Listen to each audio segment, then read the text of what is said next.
விக்ன விநாயக பாத நமஸ்தே. ஓம் நமச்சிவாய பரமேஸ்வராய சசிசேகராய நம ஓம். பவாய குணசம்பவாய சிவ தாண்டவாய நம ஓம். எனக்கு ஞானத்தை அறிவித்த குருமார்கள் அனைவருக்கும் என்னுடைய வணக்கத்தை தெரிவிச்சுட்டு இந்த யோகின் சுயசரிதத்தை தொடர்ந்து இன்னைக்கு படிக்கிறேன். குருவருள் ஆன்மீக மையத்துக்கு வந்திருக்கும் அனைத்து ஆத்மாக்களுக்கும் என்னுடைய ஆத்மா வணக்கம். நேத்தோட 2வது அத்தியாயம் முடிஞ்சிருச்சு. இன்னைக்கு நம்ம பார்க்க போறது நேத்தோட முதல் அத்தியாயம், அதாவது எனது பெற்றோரும் குழந்தை பருவமும் அப்படின்ற அந்த டாபிக்ல இருக்கிற அந்த முதல் அத்தியாயம் முடிஞ்சிருச்சு.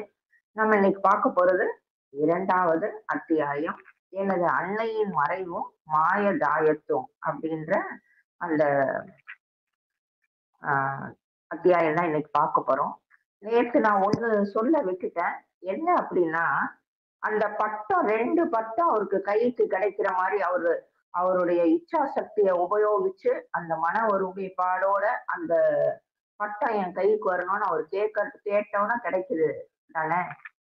அந்த அந்த இன்சிடென்ட, அந்த சம்பவத்தை பாபா படத்துல ரஜினி அது அவருக்கு நடக்கிற மாதிரி அதை பண்ணியிருப்பாரு. இந்த இதுல இருந்துதான் அது எடுத்தது. அது அவரே பதிவு பண்ணியிருப்பார். ஏன்னா அவர் ஒரு கிரியா யோகி, கிரியா தீட்சை வாங்கினவர் ரஜினி. ஸோ இந்த சம்பவம் தான் அவர் எடுத்திருப்பார். ஸோ இன்னைக்கு 2வது அத்தியாயம் தொடர்ந்து நம்ம பார்க்கலாம். எனது அண்ணனுக்கு திருமணம் செய்து வைப்பதில் எனது அன்னை அடங்காத ஆர்வம் கொண்டிருந்தார். அனந்தாவின் மனைவி முகத்தை நான் கண்டுவிட்டால் எனக்கு பூலோக ஸ்வர்க்கம் கிடைத்த மாதிரிதான். குடும்பத்தின் வம்ச விருத்திக்காக அவரது திடமான பாரத பண்பாட்டு உணர்ச்சியினை இவ்வார்த்தைகளில் அன்னை வெளியிடுவதை நான் அடிக்கடி கேட்டிருக்கிறேன். அனந்தாவின் நிச்சயதார்த்தத்தின் பொழுது எனக்கு வயது கிட்டத்தட்ட 11 இருக்கலாம். அன்னை விவாக ஏற்பாடுகளை மகிழ்ச்சியுடன் மேற்பார்வையிட்டவாறு கல்கத்தாவில் இருந்தார். நானும் எனது தந்தையும் மட்டும் வட இந்தியாவில் பரேலியில் எங்கள் வீட்டில் இருந்தோம். லாகூரில் 2 வருடங்கள் வசித்த பிறகு எனது தந்தைக்கு அங்கு மாற்றலாகி இருந்தது. நான் முன்னமேயே எனது 2 மூத்த சகோதரிகளான ரோமா, உமா ஆகியவர்களின் திருமண வைபவங்களை கண்டிருக்கிறேன்.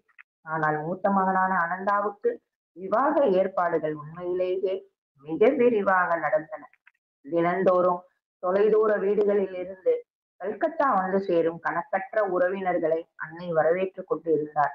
அவர்களை நம்பர் 50 ஆம்ஹெஸ்ட் தெருவில் புதிதாக வாங்கியிருந்த பெரிய வீட்டில் சௌகரியமாக தங்கச் செய்தார். விருந்திற்கு வேண்டிய தின்பண்டங்கள், மணப்பெண் வீட்டிற்கு அனந்தாவை அழைத்து செல்வதற்கான ஆடம்பர ஆசனம், வண்ண தீப வரிசைகள், காகித அட்டைகளால் ஆன பெரிய யானைகளும் ஒட்டகங்களும், ஆங்கில ஸ்காட்ச் மற்றும் இந்திய வாத்திய இசைகள், வேடிக்கை காட்டுபவர்கள், புராதான விவாக சடங்குகளை செய்ய புரோகிதர்கள் எல்லாம் தயார். அவங்க இந்த அத்தியாயத்துல அவங்க என்ன சொல்றாருன்னா, அவங்க அண்ணனான அனந்தாவுக்கு கல்யாணம் பண்ணி வைக்கணும்ட்டு அவங்க அம்மாவுக்கு ரொம்பவே பெரிய ஒரு ஆர்வத்துல இருந்தாங்க. என்னன்னா முதல்லயே 2 இவர் என்ன நம்ம 4வது பையன் அப்படின்றத பார்த்தோம். முதல்லயே 2 அக்காவுக்கு கல்யாணம் பண்ணி இருக்கிறத இவர் பார்த்திருக்காரு. ஆனா அவங்க அக்கா கல்யாணத்தை விட அவங்க அண்ணனோட கல்யாணம் இன்னும் பிரம்மாண்டமாக, ரொம்ப தடபுடலாக அவங்க கல்கத்தால ஒரு சொந்த வீடு வாங்கி இருந்திருக்காங்க. அந்த ஒரு பெரிய வீட்டுலதான் இந்த கல்யாணத்தோட ஏற்பாடு, வர்ற விருந்தினர்கள் எல்லாம் தங்க வைக்கிறது எல்லாமே அவங்க அம்மா பண்ணிட்டு இருக்காங்க. இந்த அவங்க அம்மா கல்கத்தால இருக்காங்க. இந்த கல்யாண ஏற்பாடு இதெல்லாமும் கல்கத்தால தான் நடக்குது. இவரும் முகுந்தனும் அவங்க அப்பாவும் அந்த பரேலியில அவங்க இருக்காங்க. அதாவது நார்த் இந்தியால, வட இந்தியாவுல பரேலி அப்படின்ற அந்த ஒரு சிட்டில தான் அவங்க இருக்காங்க. ஏன்னா அவங்க அப்பாவுக்கு தான் அவங்களுக்கு தெரியும் கவர்மெண்ட் எம்ப்ளாயிஸ் எல்லாத்துக்குமே வந்து 2 வருஷத்துக்கு ஒரு தரம் மாற்றல் ஆகிட்டே இருக்கும்.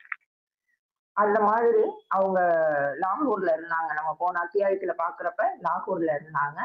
இப்ப வந்து அவங்க அப்பாவுக்கு அந்த பரேலிக்கு டிரான்ஸ்ஃபர் ஆகவும், இவர் வந்து அவங்க அப்பா கூட தங்கி இருக்காரு.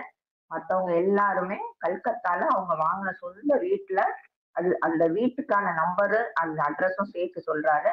நம்பர் 50 ஆம்ஹர்ஸ்ட் ஸ்ட்ரீட் அப்படின்ட்டு. அதாவது அந்த அளவுக்கு வந்து ரொம்ப ஆடம்பரமா அவங்க அம்மா வந்து என்னன்னா, மருமக வந்து இந்த குலம் விருத்தி ஆகணும் அப்படின்ற ஒரு ஆசை எல்லா ஒரு குடும்ப பெண்களுக்கும் இருக்கும் தானே. அந்த மாதிரி ஒரு ஆசையில அவங்க அம்மாவுடைய நோக்கம் முழுசா இருந்திருக்கு. நானும் எனது தந்தையும் சடங்கிற்குரிய நேரத்தில் குடும்பத்துடன் சேர்வதற்கு உற்சாகத்துடன் ஆயத்தம் செய்து கொண்டிருந்தோம். ஆயினும் அந்த முக்கியமான நாளுக்கு முன் கெட்ட நிமித்தமான தோற்றம் ஒன்றை கண்டேன். பறையிலியில் ஒரு நாள் நடுவிசி எனது தந்தையின் அருகில் எங்கள் வீட்டு வெளிக்கூடத்தில் படுத்து உறங்கிக் கொண்டிருந்த பொழுது படுக்கையின் மேல் கொசு வலையில் விசித்திரமான படபடப்பால் நான் எழுப்பப்பட்டேன். அம்மெல்லிய திரைகள் அகன்றதும் எனது அன்னையின் அன்பு உருவத்தை கண்டேன். உன் தந்தையை எழுப்பு. அவர் குரல் மெல்ல ஒலித்தது. என்னை பார்க்க வேண்டுமெனில் இன்று காலை 4 மணிக்கு புறப்படும் முதல் ரயிலை பிடியுங்கள். கல்கத்தாவிற்கு உடனே வந்து சேருங்கள். அந்த ஆவி உருவம் மறைந்தது. அப்பா அப்பா, அம்மா இறந்து கொண்டிருக்கிறார். எனது குரலில் இருந்த திகில் அவரை உடனே எழுப்பியது. நான் அந்த அவலை செய்தியை விம்மியவாறே கூறி முடித்தேன். உன் மன பிரம்மையை பற்றி கவலைப்படாது. ஒரு புதிய சூழ்நிலைக்கு தந்தை வெளிப்படுத்தும் அவருக்கே உரிய மறுப்பை எப்பொழுதும் தெரிவித்தார். உன் தாயார் நல்ல ஆரோக்கியத்துடனே இருக்கிறார். ஏதாவது கெட்ட செய்தி வந்தால் நான் நாளை புறப்படுவோம். இப்பொழுது புறப்படாததற்கு நீங்கள் உங்களையே மன்னிக்கப் போவதில்லை. மிகுந்த வேதனை என்னும் மேலும் கசப்புடன் பேச வைத்தது. நானும் உங்களை என்றும் மன்னிக்க மாட்டேன். கவலை தோய்ந்த அந்த காலை பொழுது திட்டவட்டமான சொற்களுடன் வந்தது. அன்னையின் உடல்நிலை கவலைக்கிடம். விவாகம் ஒத்தி வைக்கப்பட்டு இருக்கிறது. உடனே வரோம். இவங்களும் இவரும் அவங்க அப்பாவும் முகுந்தனும் அவங்க அப்பாவும் அந்த கல்யாணத்துல போய் கலந்துக்கிறதுக்கு எல்லாமே ரெடி பண்ணிட்டு இருக்காங்க. அந்த ரெடி பண்ணிட்டு இருக்கிற அன்னைக்கு ஆஹ் ஒரு தூங்கிட்டு இருக்காரு. இவரும் வந்து அவங்க அப்பாவுக்கு பக்கத்துல படுத்து தூங்கிட்டு இருக்காரு. இந்த கொசுவலை கட்டி இருக்கிறாங்க. அந்த கொசுவலைக்கு பக்கத்துல ஒரு மாதிரி ஏதோ ஒரு சரசரன்னு ஒரு சத்தம் கேட்குது. அப்ப அந்த கொசுவலை வந்து ஒரு மாதிரி வந்து ஒரு புகை மண்டலம் மாதிரி வந்து இருக்கு. கொஞ்ச நேரத்துல அந்த புகை மண்டலமும் மறைஞ்சிருது. மறைஞ்ச உடனே அவங்க அம்மாவுடைய உருவம் வந்து அங்க இருக்கு. அவங்க அம்மா வந்து சொல்றாங்க, உன்னுடைய அப்பாவை எழுப்புனியே, நான் என்னை பார்க்கணும் அப்படின்னா நீங்க இந்த 4 மணி ட்ரெயினை பிடிச்சி சட்டுன்னு வந்து சேருங்க அப்படின்னு சொல்லிட்டு மறைஞ்சிடுறாங்க. உடனே உங்க அப்பாவை இவர் எழுப்பி, அப்பா இந்த மாதிரி வந்து அம்மா வந்து அம்மாக்கு உடம்பு ஏதோ சரியில்லை போல இருக்கு, அவங்க இறந்துட்டு இருக்காங்க, உடனே நம்ம கிளம்பலாம் அப்படின்னு சொல்றாரு. அவங்க அப்பா எப்பயும் மாதிரி ஒரு தந்தைக்குரிய அந்த மறுப்பு ஒத்துக்கொள்ளாதது மாதிரி காமிச்சுக்கிறது. அதே மாதிரி அவங்க அப்பாவும் பண்றாரு. நீ உன்னோட மனப்பிரமையா இருக்கும், அம்மா நல்லாதான் இருக்காங்க, நீ ஒன்றும் பயப்படாத, நம்ம காலையில கிளம்பலாம், அப்படி ஏதாவது செய்தி வந்துச்சுன்னா நம்ம உடனே கிளம்புவோம். இவர் பயங்கர கோவம். நீங்க பாருங்க, இப்படி நீங்க ஒரு முடிவு எடுத்ததுக்கு நீங்க வருத்தப்படுவீங்க, நானும் உங்களை மன்னிக்கவே மாட்டேன் பாத்துக்கோங்க அப்படின்ட்டு திட்டவட்டமா இவர் சொல்றாரு. ஆனா கொஞ்ச நேரத்துல இவங்களுக்கு தந்தி வருது. அதாவது அம்மாவின் உடல்நிலை ரொம்ப கவலைக்கிடமாக இருக்கு, நீங்க உடனே புறப்பட்டு வாங்க அப்படின்ட்டு தந்தி வருது. தந்தையும் நானும் கலக்கத்துடன் கிளம்பினோம். எனது சித்தப்பா வழியில் வண்டி மாறும் இடத்தில் எங்களை சந்தித்தார். ஒரு ரயில் வண்டி எங்களை நோக்கி பேரிரைச்சலுடன் மிக வேகமாக அருகில் வருவது தெரிந்தது. எனது உள்மன கொந்தளிப்பால் அந்த ரயில் பாதையில் குதித்து விடலாமா என ஒரு திடீர் எண்ணம் எழுந்தது. ஏற்கனவே அன்னையை பறிகொடுத்து விட்டதாக நான் உணர்ந்ததால் திடீரென்று சூன்யமாகிவிட்ட உலகை பொறுத்து கொள்ள முடியாது எனக்கு எனக்கு தோன்றியது. இவ்வுலகிலேயே மிக சிநேகம் உடையவராக எனது தந்தையை நான் எனது தாயை நான் நேசித்து வந்தேன். ஆறுதலான அவருடைய கரிய விழிகள்தான் எனது குழந்தை பருவத்தில் சிறு சிறு துன்பங்கள் ஏற்பட்ட போது எனக்கு அடைக்கலம் அளித்தவை. அவர் இன்னும் உயிருடன் இருக்கிறாரா? எனது சித்தப்பாவிடம் இந்த கடைசி கேள்விக்காக நான் நின்றேன். எனது முகத்தில் இருந்த நம்பிக்கை எழுந்த நிலையை புரிந்து கொள்ள அவருக்கு வெகு நேரம் ஆகவில்லை. நிச்சயமாக உயிருடன் தான் இருக்கிறார் என்றார். ஆனால் நான் அவரை சிறிதும் நம்பவில்லை. நாங்கள் கல்கத்தா வீட்டை அடைந்ததும் மரணம் என்னும் திடுக்கிடும் மர்மமே எதிர்பட்டது. நான் அப்படியே உயிரற்றவன் போல் சரிந்தேன். எனது இதயம் சமாதானம் அடைவதற்கு எவ்வளவோ ஆண்டுகளாயின. எனது கதறல்கள் சுவர்க்கத்தின் கதவுகளை தாக்கி கடைசியில் தெய்வீக அன்னையை அழைத்து வந்து விட்டன. அவருடைய சொற்கள் தாம் குறையோடி கிடந்த எனது மனப்புண்களை முழுவதுமாக ஆற்றின. உன்னை ஒவ்வொரு பிறப்பிலும் அநேக தாய்மார்களின் மென்மையான அன்பின் மூலம் பாதுகாத்து வந்தது நானே. நீ இழந்து சேரும் அந்த இரு அழகிய பெருமையான விழிகளை என்னில் காண்பாய். கிளம்புறாங்க. அந்த செய்தி அந்த தந்தி வரவுமே அப்போ ட்ரெயின் மாறுற இடத்துல வந்து இவருடைய சித்தப்பாவை பாக்குறாங்க. அந்த பார்த்து அவங்க அப்பா பேசிட்டு இருக்கப்ப எதிரில ஒரு ட்ரெயின் வருது. இவங்க நின்றுட்டு இருக்கிற அந்த பிளாட்பாரத்து பக்கத்துல நின்றுட்டு இருக்கிறாங்க. இதுல ஒரு பெரிய ட்ரெயின் வரும். இவருக்கு வந்து மனசு வேதனையில அப்படியே நம்ம அம்மாவே இல்ல. அப்படி இருக்கிறப்ப நமக்கு என்ன இந்த வாழ்க்கை? அதாவது எல்லாருக்குமே அந்த குழந்தை பருவத்துல ஆதரவா இருக்கிறது அவங்க அம்மாவாதான் இருக்கும். அதே மாதிரி இந்த சூழ்நிலை ஆயிடுச்சு. இதுக்கு மேல நம்ம என்னத்த வாழ்றது? அப்படி நம்ம இதுலயே புடிச்சிடலாம் அப்படின்னு அவருக்கு தோணி இருக்கு. அப்ப அவங்க சித்தப்பாட்ட அவர் கேக்குறாரு, அம்மா உயிரோட தான் இருக்காங்களான்ட்டு. ஆமா ஆமா உயிரோட தான் இருக்காங்க அப்படின்ட்டு அவர் சொல்றாரு. ஆனா இவருக்கு அதுல அந்த இதுல வந்து நம்பிக்கை இல்லை அந்த வாக்கியத்துல. ஆனா அவங்க வீட்டை அந்த கல்கத்தால இருக்கவங்கள அந்த வீட்டுக்கு போனதுனால அங்க பாத்தீங்கன்னா வித்தியாசமான ஒரு அமைப்போட அந்த வீடு இருக்கு. கண்டிப்பாக இவருக்கு தெரியுது சரியில்லை ஒண்ணும் அப்படின்றது இவரால புரிஞ்சுக்க முடியுது. உடனே அவர் அப்படியே சரிஞ்சிடுறாரு. அம்மா இல்ல அப்படின்னு தெரிஞ்சோடனே இது பண்ணிடுறாரு. அப்படியே சரிஞ்சு விழுந்துடுறாரு. ஆனா அவர் மனதுல பயங்கர ஒரு புண்பட்ட மாதிரி ஆயிருது. உள்ள கதறாரு. அது மாதிரி நிறைய டைம் வந்து அப்படியே அந்த கதறலோடயே இருக்காரு. அந்த கதறலோட அந்த உண்மையான வழி வந்து ஏற்கனவே அவர் தெய்வீக அன்னையோட படத்தை வந்து அவருக்கு கிடைச்சத அவங்களுடைய பூஜை அறையில அவர் வச்சு அதை நோக்கி தியானம் எல்லாம் பண்ணிட்டு இருக்காரு அப்படின்றத நம்ம பார்த்தோம். அவருடைய அழுகையும் அவருடைய அந்த உண்மையான கதறலும் அந்த தெய்வீக அன்னை வந்து இவர்கிட்ட கூட்டிட்டு வந்துருச்சு. அந்த தெய்வீக அன்னை இவர்கிட்ட அடிக்கடி வந்து பேசுறாங்க. அப்ப ஒரு கட்டத்துல அவங்க சொல்றாங்க, உன்னை ஒவ்வொரு பிறவியிலையும் ஏன்னா நிறைய அம்மா கிட்ட நீ வளர்ந்து வர்றது எல்லாத்தையும் ஒரு மேனேஜர் மாதிரி நான் தான் பார்த்துக்கிட்டு இருக்கேன் என்ன. அதனால உங்க அம்மா கிட்ட அந்த பார்த்த அந்த கண்ணை வந்து நீ என்கிட்ட பார்ப்ப. அதனால நீ வருந்தாத அப்படின்ட்டு அவங்க சொல்றாங்க. அன்புக்குரிய அன்னையின் சகல கிரியைகள் முடிந்த பிறகு நானும் எனது தந்தையும் வரையிலைக்கு கிளம்பினோம். ஒவ்வொரு நாளும் அதிகாலையில் எங்கள் பங்களாவின் முன்னிருந்த மென்மையான பசும்பொன் புல்தரைக்கு நிழல் தந்து கொண்டிருந்த ஒரு பெரிய பவழ மல்லிகை, அதாவது அது பேர் வந்து சிவோலி, அதான் அந்த நார்த் இந்தியா பக்கம்.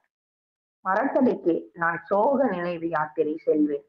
மனதில் கவிதை உணர்வு ஊறும் பொழுது அந்த புல்வெளி பீடத்தில் வெண்மையான சிவோலி மலர்கள் தாங்களாகவே பக்தியுடன் உதிர்வதாக நான் நினைத்தேன்.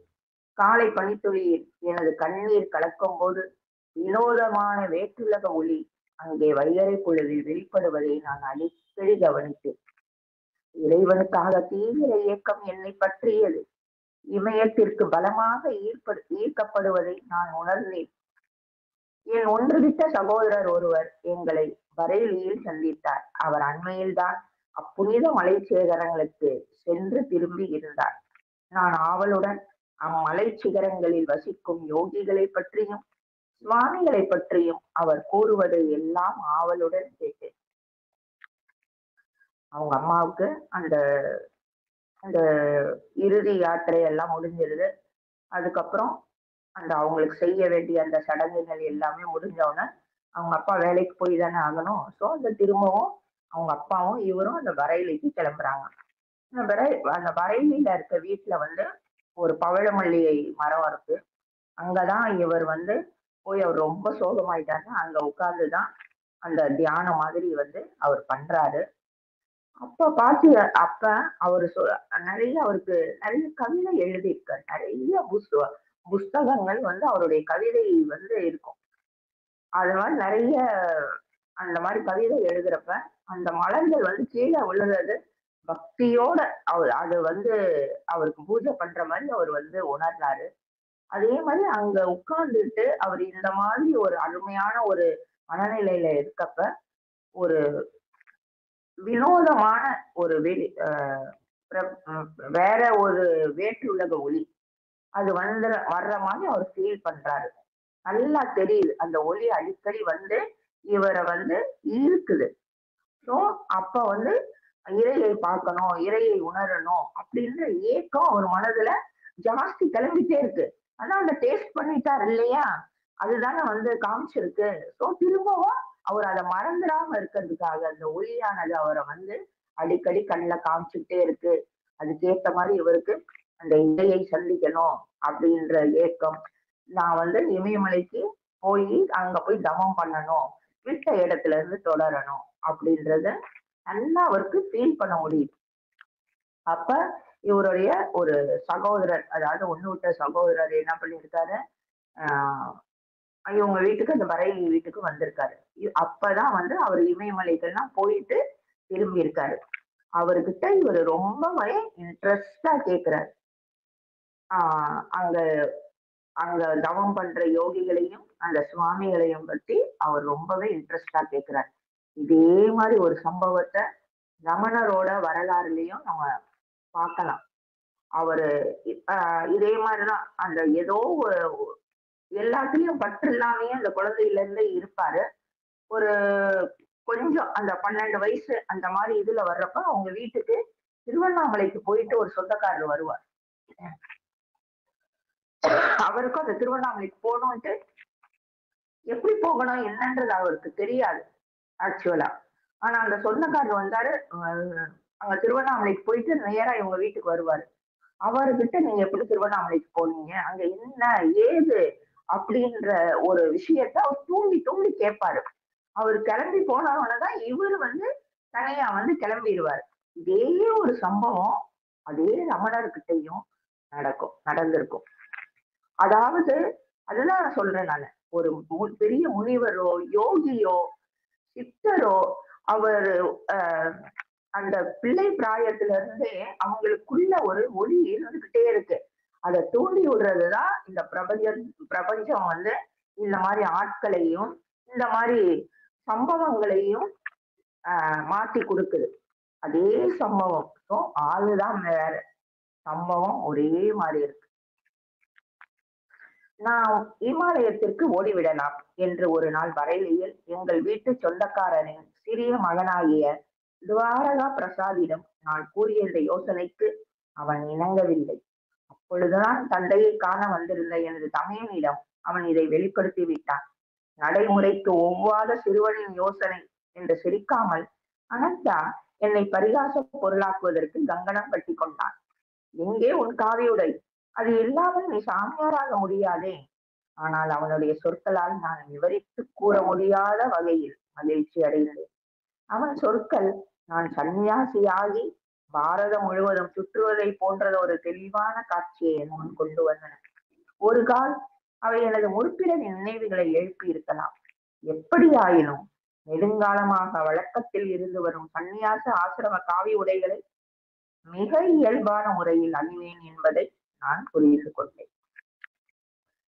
அவங்க அம்மா சாகுறப்ப இவருக்கு 11 வயசுன்னு இங்க பதிவு பண்ணியிருக்காரு. ஸோ அப்ப அவருக்கு இந்த சம்பவம் நடக்கிறப்ப 11 வயசு. அந்த வயசுல இவருக்கு தனியாவும் போக தெரியாதுன்றதுனால, இவங்க ஒரு வாடகை வீட்ல தான் அந்த பரேலில இருக்காங்க. அது இவரோட வயச ஒத்து இருக்கிற அந்த வீட்டுக்காரரோட மகனான துவாரகா பிரசாத் கிட்ட, "நம்ம 2 பேரும் அந்த இமயமலைக்கு போயிரலாமா?" அப்படின்ட்டு, எப்படி போகலாம்? என்ன? அப்படின்ற மாரி ஒரு சின்ன பிளான் பண்றாங்க. ஆனா, அந்த துவாரகா பிரசாத் வந்து ஒத்துக்க மாட்டேங்கிறான். ஒத்துக்கலன்னா கூட பரவால்ல. அந்த டைம் வந்து இவங்க அப்பாவ பார்க்கறதுக்கு அவங்க அண்ணனான அந்த அனந்தா வந்திருக்கான். அவர்கிட்ட வந்து இந்த துவாரகா பிரசாத் வந்து சொல்லிட்டான்.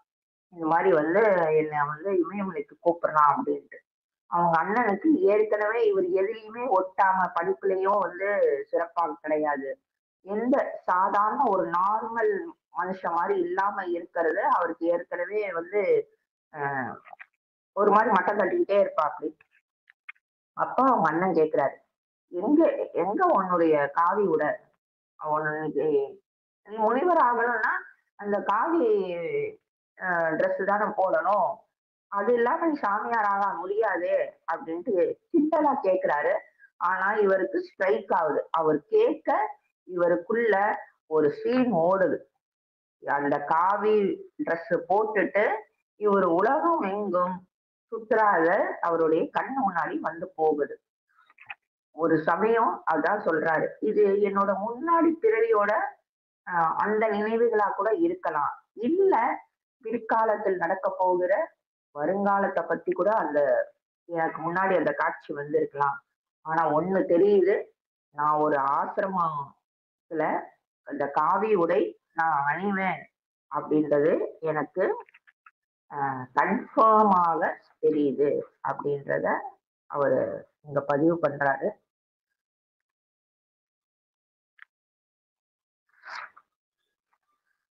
ஒரு நாள் காலை துவாரகாவுடன் அளவலாவிக் கொண்டிருந்த பொழுது என்னுள் எழுந்த இறையன்பு மடை திறந்த வெள்ளம் போல் பெருகியது. எனது பேச்சை அவன் ஓரளவே கவனித்தாலும் நான் முழுமனதுடன் எனது ஒவ்வொரு சொல்லையும் கேட்டுக் கொண்டிருந்தேன். அன்று பிற்பகல் நான் இமயத்தின் அடிவாரத்தில் இருக்கும் நைனிதாலை நோக்கி ஓடிவிட்டு என்னை அனந்தா தீர்மானமாக தொடர்ந்தான். நான் வருத்தத்துடன் பறையிலி திரும்ப வேண்டியதாயிற்று. அதிகாலையில் நான் வழக்கமாக செல்லும் ஷியோலி மரத்தடி யாத்திரை மட்டும்தான் எனக்கு அனுமதிக்கப்பட்டது. எனது இதயம் நான் இழந்த இரு தாய்களுக்காக அழுதது. ஒருவர் மனித உருவிலான அன்னை, இன்னொருவர் தெய்வீக அன்னை. எங்கள் குடும்ப பிணைப்பில் அன்னையின் மரணத்தால் ஏற்பட்ட இழப்பு ஈடு செய்ய முடியாததாகிவிட்டது. தந்தை எஞ்சி அவர் வாழ்வின் 40 வருடங்களில் மறுமணம் செய்து கொள்ளவே இல்லை. தன் குழந்தைகளுக்கு தாயும் தந்தையுமாக செயல்பட வேண்டிய கடினமான பொறுப்பை ஏற்று எங்களுக்கு அவர் மிக்க அன்பானவராகவும் நெருக்கமானவராகவும் ஆனார். அமைதியுடனும் உள்நோக்குடனும் அவர் குடும்ப சிக்கல்கள் பலவற்றை தீர்த்தார். அவரது அலுவலக நேரத்திற்கு பின் ஒரு துறவியை போன்று அவர் தன் தனிய அறைக்குள் சென்று இனிய அமைதியுடன் கிரியா யோக சாதனையில் ஈடுபட்டார். தாய் மறைந்த வெகு காலத்திற்கு பின் எனது தந்தையின் வாழ்க்கை முறையை கொஞ்சம் சுலபமாக்க ஒரு ஆங்கில சாதியை வேலைக்கமர்த்த முயன்றேன். ஆனால் தந்தையார் சம்மதிக்கவில்லை. எனக்கு பணிவிடை செய்வது உன் அன்னையுடன் முடிந்து விட்டது. வாழ்நாள் முழுவதும் நிலைத்திருக்கும் அன்புடன் அவரது கண்கள் எங்கோ நோக்கிய வண்ணம் இருந்தன. இன்னொரு பெண்ணிடம் இருந்து வரும் பணிவிடைகளை என்னால் ஏற்க முடியாது. இவர் வந்து அந்த துவாரகா பிரசாத் கூட ஒரு நாள் வந்து பேசிக்கிட்டு இருக்காரு. பேசிட்டு இருக்கிறப்ப அந்த துவாரகா பிரசாத் வந்து இவர் பேசுறத கவனிக்கல. 2 பேருமே சின்ன பசங்க. 11 வயசு, 10 வயசு தான். ஆனா அந்த துவாரகா பிரசாத் வந்து இவர் என்ன பேசுறாருன்றத ஃபுல்லா வந்து கவனிக்கல. அதாவது அவருடைய கவனம் வந்து இவருடைய பேச்சுல இல்ல. ஆனால் முகுந்தனுடைய பேசிட்டு இருக்கிற அந்த பேச்சுக்களை முகுந்தனுடைய உள்மனது ஆழ்ந்து கவனிக்குது. அதை இவர் நல்லா தெளிவா இது பண்றாரு. இதுதான் வந்து நமக்கும் தேவையான ஒரு முக்கியமான பாயிண்ட். ஸோ நாம பேசுறது நமக்கே கவனிக்கணும். அதாவது ஒவ்வொரு வார்த்தையும் நம்ம தெளிவாக விழிப்புணர்வோட பேசணும். பேசணும் அப்படின்னா என்ன பேசணும்ன்றது நமக்கு தெளிவா தெரியும். என்ன பேசக்கூடாதுன்றது தெளிவா தெரியும். பேச வேண்டிய வார்த்தைகள் மட்டும்தான் வெளியே வரும். இந்த பாயிண்ட் வந்து இங்க ரொம்பவே அவர் பதிவு பண்ணியிருக்காரு. அப்புறம் வந்து அந்த இமயமலைக்கு அடிவாரத்துல இருக்க அந்த நைனிடால் அப்படின்ற இதுக்கு அவரு ஓடி போயிடுறாரு. ஆனா அவங்க அண்ணன் விடுவாரா?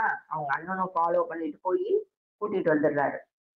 அதனால வந்து அந்த ஒரு பன்னீர் மரத்தடிக்கு வரைக்கும் தான் நீ போக முடியும் அப்படின்ட்டு அவங்களுக்கு வெளியே போக கூடாதுன்ட்டு இவருக்கு கட்டுப்பாடு இது பண்ணிடுறாங்க. ஆஹ் அவங்க அம்மாவுடைய அந்த இறப்பு இவருக்கு ரொம்பவே அஃபெக்ட் ஆகுது. அவங்க அப்பா அதுக்கப்புறம் கல்யாணமும் பண்ணிக்கல. ஏன்னா அந்த காலத்துல எல்லாம் அந்த மறுமணம் அப்படின்றது ஒரு நார்மலான ஒரு விஷயமா இருந்துச்சு. ஆனா அவங்க அப்பா வந்து பண்ணிக்கல. அவங்க அம்மாவுடைய இறப்புக்கு பின்னாடி அவங்க அப்பா ரொம்பவே அன்பானவராகவும், இவங்க பசங்க கூட ரொம்ப நெருக்கமாகவும் பழக ஆரம்பிச்சிருக்காரு. நிறைய குடும்ப பிரச்சனைகள் வர்றதுல அவரு தலையிட்டு தீர்த்திருக்காரு. இது எல்லாம் குடும்பத்துல அவருடைய பங்கு, அலுவலகத்தோட அவருடைய வேலை இதெல்லாம் முடிஞ்சதுக்கு அப்புறம் அவருடைய தனி அறைக்கு போய் அமைதியாக அந்த கிரியா யோகத்துல அவர் வந்து ஈடுபட்டிருக்காரு. அவர் ஏன்னா ஒரு பெரிய பொசிஷன்ல இருந்தாரு.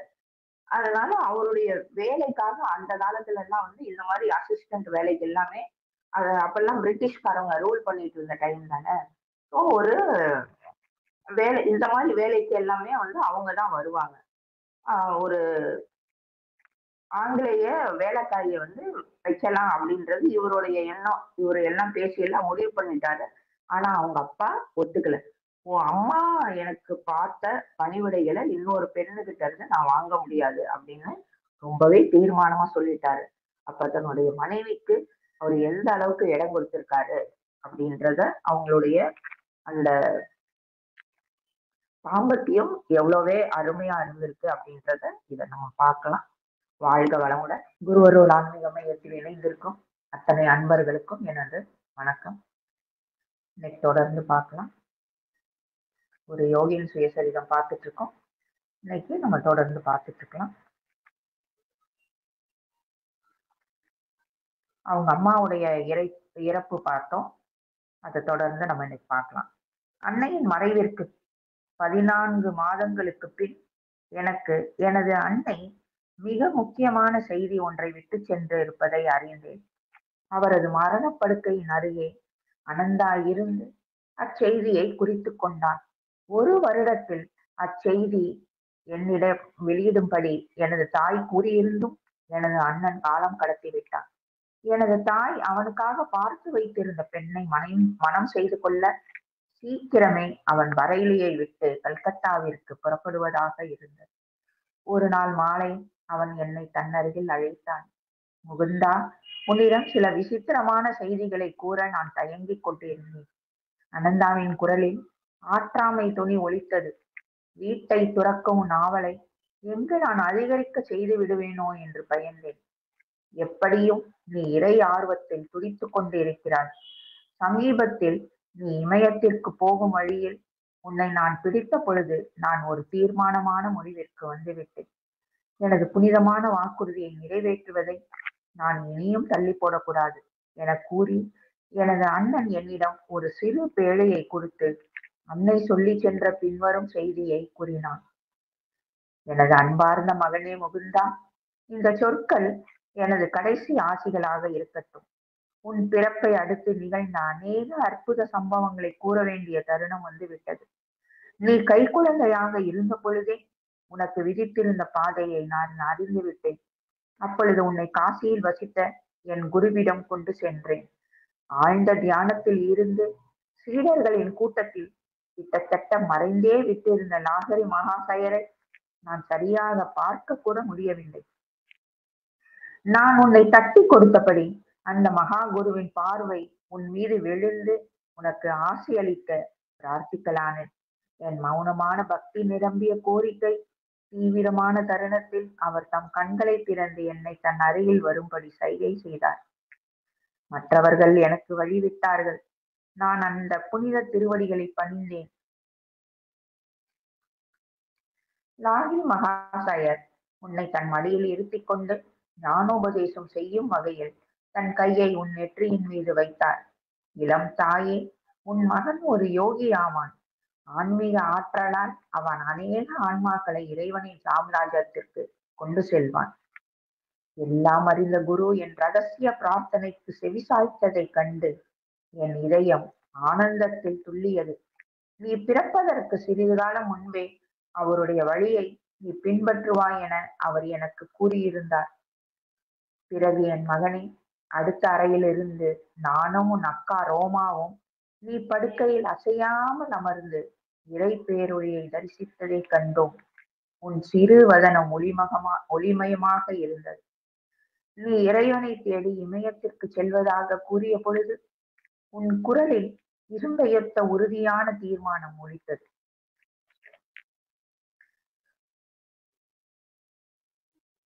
அன்பார்ந்த மகனே, இம்மாதிரியான நிமித்தங்களால் உன் பாதை உலக ஆசைகளில் இருந்து வெகு தூரம் விலகியே உள்ளது என்பதை நான் அறிந்து கொண்டேன். என் வாழ்க்கையில் நடந்த குறிப்பிடத்தக்க சம்பவம் எனக்கு இன்னும் உறுதி அளித்தது. இந்த மரணப்படுக்கை செய்தியை அளிக்கும்படி என்னை தூண்டியது. அவங்க அம்மா இறந்த 14 மாசத்துக்கு அப்புறம் அவங்க அண்ணன் வந்து இவருக்கு ஒரு கூப்பிட்டு ஒரு முக்கியமான செய்தி வந்து அம்மா விட்டுட்டு போயிருக்காங்க. ஆனா ஒரு குறிப்பிட்ட காலகட்டத்துல அவங்க அம்மா வந்து அந்த செய்தியை சொல்ற மாதிரி வந்து அவருடைய மூத்த மகனான அந்த அனந்தா கிட்ட சொல்லியிருக்காங்க. ஆனா அவருக்கு, ஏன்னா இவர் சின்னதுல இருந்தே இவருடைய பாதை வந்து ஆன்மீக பாதை அப்படின்னு தெரிஞ்சிருச்சு. ஆனா அவங்க அண்ணனுக்கு வந்து இவர் ஆன்மீக பாதையில விடுறதுக்கு மனசு வரல. அதனால அந்த செய்தியை வந்து அவங்க அம்மா சொல்லிட்டு போன செய்தியை இவர்கிட்ட அவர் தெரிவிக்காம அப்படியே காலம் கடத்தி இருக்காரு. ஒரு கட்டத்துல அவர் என்ன பண்ணியிருக்காரு அப்படின்னா, அந்த இமயமலை அந்த அடிவாரமான அந்த நைனிடாலுக்கு அவர் ஓடி போனப்ப அனந்தா போய் கூட்டிட்டு வந்தாரு. அந்த சமயத்துல இதுக்கு மேல இந்த செய்தியை அவங்க அம்மா வச்சுட்டு போன செய்தியை சொல்லாம இருக்கக்கூடாதுன்னு கூப்பிட்டு அவங்க அண்ணன் சொல்றாரு. என்ன அப்படின்னா, அவங்க அம்மா என்ன சொல்லிட்டு போயிருக்காங்கன்னா, அதுதான் நான் உனக்கு இது சொல்ற கடைசி ஆசிகள். உன்னுடைய நீ பிறந்ததுல இருந்து நிறைய சம்பவங்கள், ஆச்சரியமான சம்பவங்கள் எல்லாமே நடந்துகிட்டே தான் இருந்துச்சு. நீ பிறந்த கையோட கை குழந்தையா இருக்கிறப்ப என்னுடைய குருவான லாஹ்ரி மகாசயர்கிட்ட உன்னை தூக்கிட்டு போறேன். அப்ப பயங்கர கூட்டம். நம்ம இருக்கிறத அவன் குருவால பார்க்க கூட முடியாது. என்னாலையும் குருவை பார்க்க முடியல. ஆனா மனசுக்குள்ள நான் ரொம்பவே உருகி வேண்டிக்கிட்டு இருந்தேன். அவருடைய பார்வை உன் மேல படணும் அப்படின்ட்டு. எப்படி வந்து குருவுக்கு தெரிஞ்சிச்சுன்னு தெரியல. உடனே வந்து அவர் அந்த கூட்டத்தை விலக்கி என்னை வந்து கூப்பிட்டு அனுப்புறாரு. அது ரொம்பவே மனசுல எனக்கு ஆனந்தமாக இருக்கு. அப்படின்ட்டு அப்போ அவருடைய குருவை வந்து சொல்லி ஆசீர்வாதம் பண்றாரு அவரு. உன் மகன் வந்து ஒரு யோகியாக தான் ஆவான். ஆன்மீக ஆற்றலால், அந்த உன்னதமான ஆன்மீக ஆற்றலால் நிறைய ஆன்மாக்களை அவன் இறையோட சாம்ராஜ்யத்துக்கு கொண்டு செல்வான்ட்டு ஆசீர்வாதமும் பண்றாரு. அந்த இவங்க அம்மா கேட்டுக்கிட்ட அந்த ரகசிய பிரார்த்தனைய அவங்க குருவுக்கு தெரிஞ்சு அவர் கூப்பிட்டு அந்த குழந்தைய ஆசீர்வாதம் பண்ணி இந்த வார்த்தைகளை சொன்னது அவங்க அம்மாவுக்கு ரொம்ப சந்தோஷமா இருக்கு. அதுக்கப்புறம் நம்ம பார்த்தோம், அந்த கால்ரா வந்து அவர் இறக்கும் தருவாயில இருந்தாரு. அப்ப அவருடைய லாஹ்ரி மகாசயர் அதுக்கப்புறம் இறந்துட்டாரு. ஆனா அவருடைய போட்டோ அவங்க வீட்டுல இருந்துச்சு. அதுல இருந்து ஒரு வெள்ளை ஒளி வந்து இவர்கிட்ட ரொம்பறது. அந்த இவரை சுத்தியும் அந்த வெள்ளை ஒளி இருக்கிறத நான் பார்த்தேன். உன்னுடைய முகம் முழுக்கவே அந்த வெள்ளை ஒளி வந்து நிறைஞ்சு இருந்ததை நான் பார்த்தேன். அதே மாதிரி நீ அதுக்கப்புறம் உன்னுடைய குரல்லையும் நான் வந்து இமயமலைக்கு வருவேன் அப்படின்ட்டு அவ்வளோ ஸ்ட்ராங்கான உன் குரலும் வந்து இருந்ததையும் நான் கவனிச்சேன். சோ உன்னுடைய எல்லா விஷயங்களும் அந்த உலக ஆசைகள்ல இருந்து விலகிதான் நீ இருக்கிற. அதோட இன்னொரு சம்பவமும் நடந்துச்சு. அதையும் நான் உனக்கு சொல்றேன் அப்படின்ட்டு இன்னொரு சம்பவமும் இது குருவோட இணைஞ்ச ஒரு சம்பவத்தை சொல்றாங்க. 2வது சம்பவம் ஒண்ணு, அந்த குரு கிட்ட கொண்டு போய் இவர் பச்சை குழந்தையா இருக்கிறப்ப காமிச்சதையே சொல்றாங்க. இன்னொன்னு அவர் வந்து அந்த உட்கார்ந்துட்டு அந்த தியானம் பண்றப்ப அந்த ஒரு வெள்ள ஒளி அவரை சுத்தி இருக்கிறதையும் கரெக்ட் அந்த இந்த ஒளி யாரு அப்படின்னு அவர் கேட்பாரு. ஈஸ்வரன் பதில் வரும். அப்ப இவர் கண்ணுக்கு அந்த நெத்தி பொட்டுல வந்து ஒரு திரை மாதிரி வரும். நம்ம முந்தா நாளா என்னமோ படிச்சோம்னு நினைக்கிறேன். இத ஒரு ஸ்கிரீன் மாதிரி ஓடுது, சினிமா மாதிரி ஓடுது. அங்க நிறைய முனிவர்கள் தவம் பண்ணிட்டு இருக்காங்க, சித்தர்கள் தவம் பண்ணிட்டு இருக்காங்க. அதெல்லாம் பாக்குறாரு. நீங்க யாருன்னு கேக்குறாரு. அதுக்கு அவங்க பதில் சொல்றாங்க, நாங்கெல்லாம் இமயமலையில தவம் பண்ற யோகிகள். அப்ப நானும் அங்க வந்து நான் தவம் பண்ணணும் அப்படின்ட்டு அவ்வளவு ஸ்ட்ராங்கா சொல்றாரு. இத எல்லாத்தையும் அவங்க அம்மா தூரத்துல இருந்து பார்த்திருக்காங்க. அப்ப அததான் வந்து சொல்றாங்க. சோ இதுல இருந்து நீ வந்து இந்த ஆன்மீக லோக வாழ்க்கையில இருந்து நீ விலகி ஒரு உன்னதமான வாழ்க்கைக்கான வழியில தான் நீ போய்கிட்டு இருக்கன்னு எனக்கு தெரிஞ்சது அப்படின்ட்டு சொல்லிட்டு இன்னொரு சம்பவத்தையும் அவங்க அம்மா வந்து அவங்க அண்ணன்ட்ட சொல்றாங்க. அததான் இப்ப அவங்க அண்ணன் இவர்கிட்ட சொல்றாரு. அச்சம்பவம் பஞ்சாபில் ஒரு மகானுடன் நிகழ்ந்த சந்திப்பு. நம் குடும்பம் லாகூரில் வசித்து வந்த பொழுது ஒரு நாள் காலை வேலைக்காரன் என் அறைக்கு வந்தான். அம்மா, ஒரு முன்பின் தெரியாத சாது வந்திருக்கிறார். அவர் முகுந்தனின் அன்னையை காண வேண்டும் என்று வற்புறுத்துகிறார் என்றான். இவ்வெளிய சொற்கள் என் ஆழ்மன தட்டிகளை தொட்டன. நான் உடனே அந்த விருந்தாளியை வரவேற்கச் சென்றேன். அவர் அடிகளை பணியும் பொழுது என் முன் நிற்பவர் ஒரு மெய்யான தெய்வ மனிதர் என்பதை உணர்ந்தேன். தாயே, பெரும் ஞானிகள் உன் பூலோக வாழ்க்கை முடிய இன்னும் அதிக காலமில்லை என்பதை தெரியப்படுத்த விரும்புகிறார்கள். தாங்கள் அடுத்த தடவை நோயுறும்போது அதுவே உங்கள் ஆயுள் முடிவை குறிக்கும். அவருடைய சொற்களுக்கு பிறகு அங்கு ஒரு மௌனம் நிலவியது. அப்போது எனக்கு எந்தவித அச்சமும் உண்டாகவில்லை. மாறாக பேரமைதியின் அதிர்வை உணர்ந்தேன். கடைசியில் அவர் மறுபடியும் என்னிடம் கூறினார், ஒரு வெள்ளி தாயத்தை காப்பாற்றும் பொறுப்பை நீ ஏற்க வேண்டும். நான் அதை இன்று உன்னிடம் தருவதாக இல்லை. நான் கூறும் சொற்களில் உள்ள உண்மையை நிரூபிக்க நாளை நீ தியானம் செய்யும் போது அந்த தாயத்து தானாக உன் கைக்குள் வந்து சேரும். அத்தாயத்து உன் மரண படுக்கையில் நீ உன் மூத்த மகன் அனந்தாவிடம் அவன் 1 வருடம் அத்தாயத்தை வைத்திருந்த பின்னர் உன் 2வது மகனிடம் அதை கொடுக்கும்படி தெரிவிக்க வேண்டும். முகுந்தன் பெரிய ஞானிகளிடம் இருந்து அந்த தாயத்தின் பொருளை அறிவான். அவன் உலக ஆசைகளை முற்றும் துறந்து கடவுளை நோக்கி தீவிர நாட்டத்துடன் செல்ல தயாராகும் தருணத்தில் அது அவன் கையில் கிடைக்க வேண்டும். சில வருடங்கள் அவன் அந்த தாயத்தை வைத்திருந்து அதனுடைய பலன் அவனுக்கு கிட்டியதும் அது மறைந்துவிடும். எவ்வளவு ரகசியமான இடத்தில் வைக்கப்பட்டிருந்தாலும் அது எங்கிருந்து வந்ததோ அங்கே திரும்பிவிடும். நான் அவருக்கு காணிக்கை அளித்து மிக்க மரியாதையுடன் அவரை வணங்கினேன். அவர் நான் அளித்தவைகளை பெற்றுக்கொள்ளாமல் ஆசி கூறி புறப்பட்டு விட்டார். மறுநாள் மாலை நான் கூப்பிய கரங்களுடன் தியானத்தில் அமர்ந்திருந்த பொழுது அந்த சாது வாக்களித்தது போலவே ஒரு வெள்ளி தாயத்து என் உள்ளங்கைகளுக்கு இடையில் தோன்றியது. அது என் கையில் வந்துள்ளது என்பதை அதனால் ஏற்பட்ட மிருதுவான குளிர்ந்த உணர்ச்சியினால் தெரிந்து கொண்டேன். நான் அதை 2 வருடங்களுக்கு மேலாக விழிப்புடன் காத்து வந்து இப்பொழுது அதை அனந்தாவின் பாதுகாப்பில் விட்டு செல்கிறேன். எனக்காக வருந்தாது. ஏனெனில் நான் அந்த பரம்பொருளிடம் என் குருதேவரால் அழைத்து செல்லப்பட்டிருப்பேன். குழந்தாய், நான் விடை பெறுகிறேன். அன்னை பராசக்தி உன்னை காப்பாள்.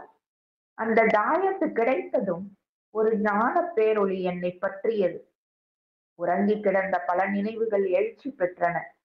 அந்த தாயத்து ஒரு புராதான விந்தை பொருள். வட்ட வடிவில் சமஸ்கிருத எழுத்துக்களால் நிரம்பி இருந்தது. மறைமுகமாக என்னை வழி நடத்தி வந்த முற்பிறவிகளின் ஆசான்களிடம் இருந்து அது வந்திருக்க வேண்டும் என நான் அறிந்தேன்.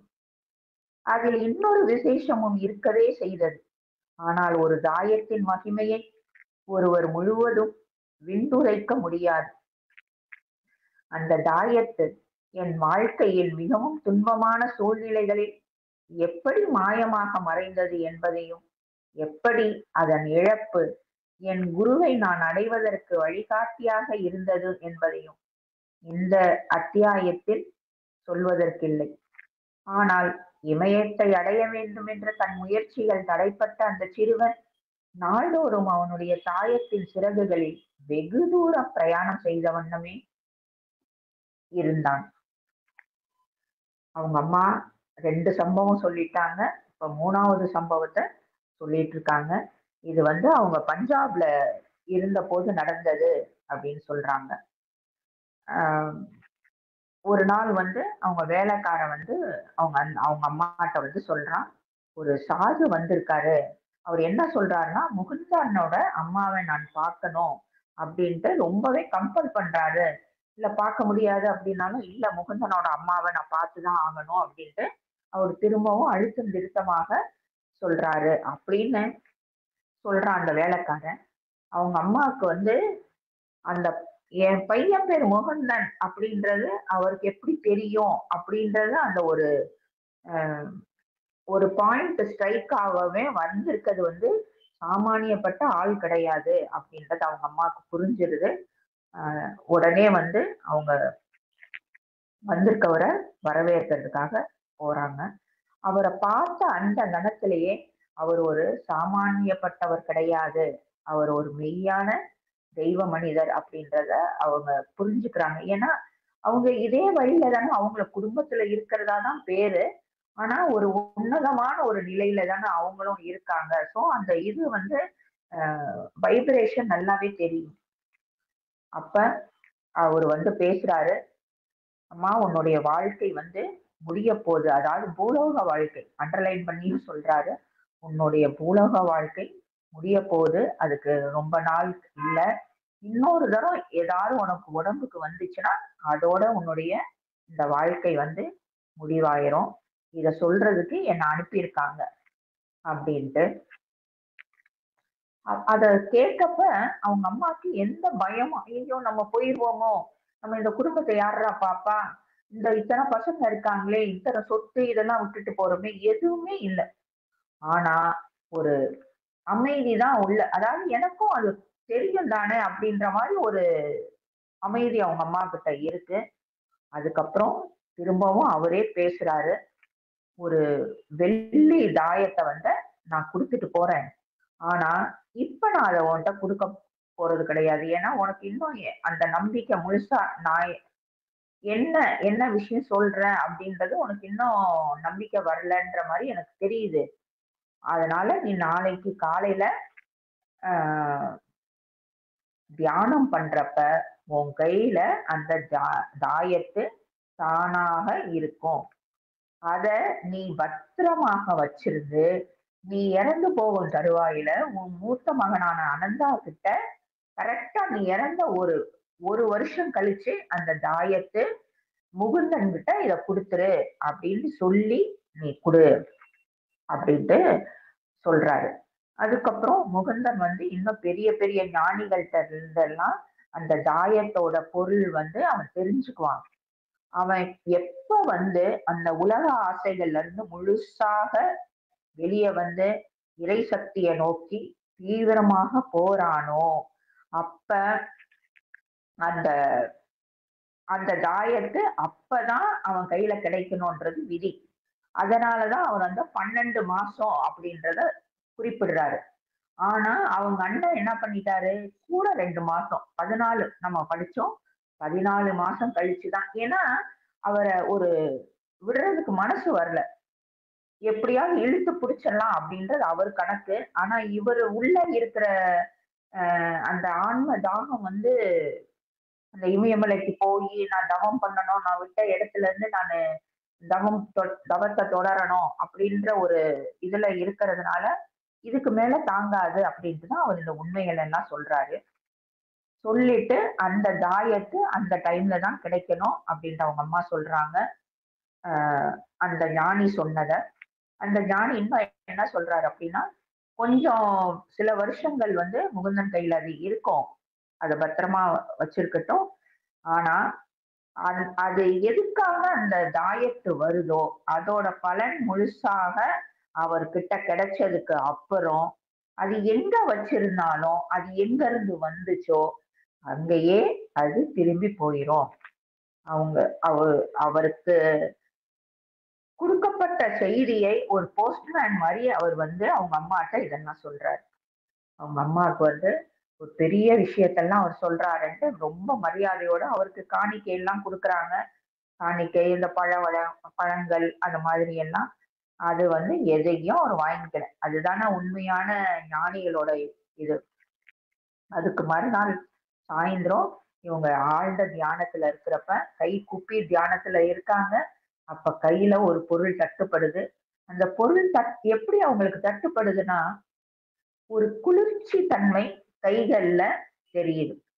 அத வச்சு கையில அந்த தாயத்து வந்துருச்சு அப்படின்றத அவங்க உணர்ந்துக்கிறாங்க.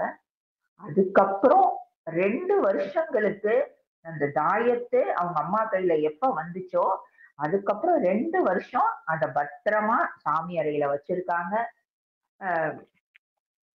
இதையும் சொல்லிட்டு இத அனந்தாட்ட கொடுத்துருக்க, நீ வாங்கிக்கோ.